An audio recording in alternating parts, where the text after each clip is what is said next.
అను kitchen. ఈరోజు red chilli powder చేయబోతున్నాను. వాటికి కావాల్సినవి ఒక రెడ్ చిల్లీ ఒక బౌల్ అంతా తీసుకున్నాను.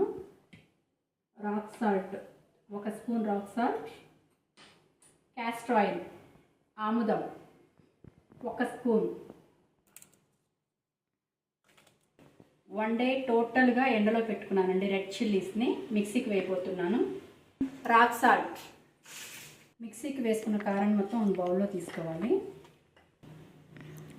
ఆముదం 1 స్పూన్, క్యాస్టర్ ఆయిల్ ఆముదం క్యాస్టర్ ఆయిల్ 1 స్పూన్ దీంట్లో వేసుకొని టోటల్గా కలుపుకోవాలి, మిక్స్ చేసుకోవాలి ప్రాపర్గా.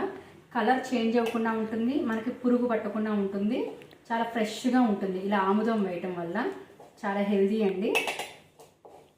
పురుగు పట్టదు, కలర్ చేంజ్ అవ్వకుండా రెడ్గా ఉంటుంది ఎప్పటికీ. నేనైతే ఇలా ట్రై చేస్తూ ఉంటాను. నేను చేసిన వీడియో మీకు నచ్చితే లైక్, సబ్స్క్రైబ్, షేర్, కామెంట్.